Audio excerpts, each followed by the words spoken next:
কেমন হবে পরবর্তী জাতীয় নির্বাচনগুলো? জাতীয় সংসদের গঠন প্রক্রিয়াই বা কেমন হবে? প্রধানমন্ত্রী ও রাষ্ট্রপতির ক্ষমতায় কি ভারসাম্য আসবে? আনুপাতিক যে নির্বাচনের আলোচনা উঠছে সেটা কতটা বাস্তব হবে? সংবিধান সংস্কার কমিশনের সুপারিশে এসব সমাধান কি থাকছে? দৈনিক প্রথম আলোর এক প্রতিবেদনে বলা হয়, জাতীয় সংসদ দ্বিকক্ষ বিশিষ্ট করার সুপারিশ করতে যাচ্ছে সংবিধান সংস্কার কমিশন। খসড়া প্রস্তাব অনুযায়ী সংসদের নিম্নকক্ষে আসন থাকবে 400, নির্বাচন হবে বর্তমান পদ্ধতিতে। এর মধ্যে 100 আসন নারীদের জন্য সংরক্ষিত থাকবে, তারা নির্বাচিত হবেন সরাসরি ভোটে। আর উচ্চকক্ষে আসন থাকবে 105টি, নির্বাচন হবে আনুপাতিক পদ্ধতিতে। সংসদের 2 কক্ষ মিলিয়ে মোট আসন হবে 505টি। সংবিধান সংস্কার কমিশনের সূত্রে এসব তথ্য জানা গেছে বলে ওই প্রতিবেদনে বলা হয়। প্রতিবেদনে আরও বলা হয়, ক্ষমতার ভারসাম্য আনতেও বেশ কিছু সুপারিশ করবে এই কমিশন, যাতে সাংবিধানিক একনায়কতন্ত্র তৈরি না হয় বা এক ব্যক্তির হাতে যাতে ক্ষমতা কুক্ষিগত হয়ে না যায়। বিদ্যমান সংবিধানের মূলনীতিতেও পরিবর্তন আনার সুপারিশ করা হবে বলে প্রতিবেদনে বলা হয়। সংবিধান সংস্কার কমিশন তাদের সংস্কার প্রস্তাব চূড়ান্ত করে শেষ মুহূর্তের কাজ করছে। আগামী 15 জানুয়ারি অন্তর্বর্তী সরকারের প্রধান উপদেষ্টা ডক্টর মোহাম্মদ ইউনূসের কাছে প্রতিবেদন জমা দেবে কমিশন। সংশ্লিষ্ট সূত্রের বরাত দিয়ে প্রথম আলোর প্রতিবেদনে আরও বলা হয়, সংস্কার কমিশনগুলো নিজ নিজ ক্ষেত্রে বেশ কিছু মৌলিক পরিবর্তন আনার প্রস্তাব করবে। এই লক্ষ্যে তাদের প্রতিবেদনে যেসব সুপারিশ থাকবে সেগুলো মূলত 2 ধরনের হবে। কিছু হবে অল্প মেয়াদে বাস্তবায়নযোগ্য আর কিছু দীর্ঘমেয়াদী। তবে কিছু সুপারিশ বাস্তবায়ন করতে হলে সংবিধান সংশোধন করতে হবে। এখন সংসদ নেই, ফলে নির্বাচনের মাধ্যমে একটি সংসদ গঠন না করা পর্যন্ত সংবিধান সংশোধন বা সংস্কার করার সুযোগ নেই। কমিশনগুলোর প্রতিবেদন পাওয়ার পর রাজনৈতিক দলগুলোর সঙ্গে সংলাপ শুরু করবে অন্তর্বর্তী সরকার। চলতি মাসেই এই আলোচনা শুরু হতে পারে। সংস্কার প্রস্তাব এবং এগুলোর বাস্তবায়ন নিয়ে ঐকমত্য হলে সংলাপ থেকে একটি রূপরেখা আসতে পারে বলে মনে করছে সংশ্লিষ্ট ব্যক্তিরা।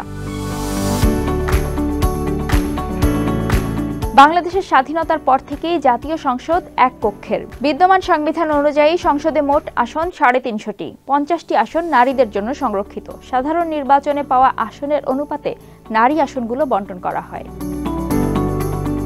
সংস্কার কমিশনের খসড়া প্রস্তাবে বলা হয়েছে, নিম্নকক্ষের 400টি আসনে নির্বাচন হবে বিদ্যমান পদ্ধতিতে, আর উচ্চকক্ষে মোট 105টি আসনের 5টি থাকবে রাষ্ট্রপতির হাতে। তিনি এই 5 আসনে সংসদ সদস্য মনোনয়ন দেবেন।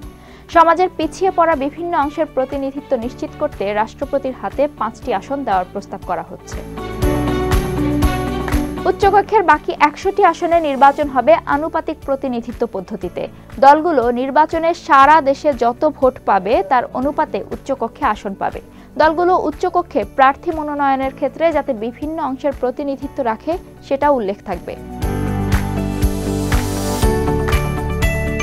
প্রথম আলোর প্রতিবেদনে বলা হয়, বিএনপি সহ বেশ কিছু রাজনৈতিক দল দীর্ঘদিন থেকে দ্বিকক্ষ বিশিষ্ট সংসদের কথা বলে আসছে। বিএনপি লিখিতভাবে সংবিধান সংস্কার কমিশনকে যে 62 দফা প্রস্তাব দিয়েছিল সেখানেও দ্বিকক্ষ বিশিষ্ট সংসদ গঠনের কথা বলেছে। জাতীয় নাগরিক কমিটিও দ্বিকক্ষ বিশিষ্ট সংসদের প্রস্তাব দিয়েছে। সংবিধান সংস্কার কমিশন ও নির্বাচন ব্যবস্থা সংস্কার কমিশনের মত বিনিময়েও অংশীজনদের অনেকেই দ্বিকক্ষ বিশিষ্ট সংসদ চালুর প্রস্তাব দেন। এদিকে নির্বাচন ব্যবস্থা সংস্কার কমিশনও সংসদের নিম্নকক্ষে বিদ্যমান পদ্ধতিতে ও উচ্চকক্ষে আনুপাতিক পদ্ধতিতে নির্বাচন করার সুপারিশ করতে যাচ্ছে বলে সংশ্লিষ্ট সূত্রে জানা গেছে। ক্ষমতার ভারসাম্য যেভাবে সংবিধান সংস্কার কমিশনের সুপারিশের অন্যতম লক্ষ্য হবে গণ অভ্যুত্থান আকাঙ্ক্ষাকে ধারণ করা এবং সাংবিধানিক একনায়কতন্ত্র ঠেকানো। এজন্য ক্ষমতার বিকেন্দ্রীকরণের উপর জোর দেওয়া হবে, যাতে এক ব্যক্তির হাতে ক্ষমতা কেন্দ্রীভূত হওয়ার সুযোগ না থাকে।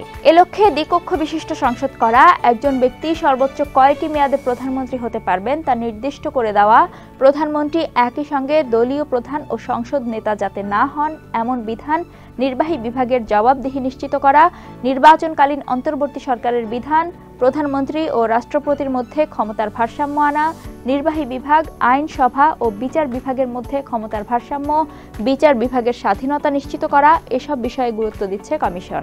সংবিধান সংস্কার কমিশনের প্রধান অধ্যাপক আলী রিয়াজ প্রথম আলোকে বলেন, তাদের কমিশন 15 জানুয়ারি প্রতিবেদন জমা দেবে। এতদিন ক্ষমতা এক ব্যক্তি কেন্দ্রিক ছিল। তারা এমনভাবে সুপারিশ করছেন যাতে এর পুনরাবৃত্তি না ঘটে। এজন্য নির্বাহী বিভাগের জবাবদিহি নিশ্চিত করা, ব্যক্তি ও প্রতিষ্ঠানের মধ্যে ক্ষমতার ভারসাম্য আনা, ক্ষমতার অপব্যবহার রোধ এসব বিষয়কে গুরুত্ব দেওয়া হচ্ছে।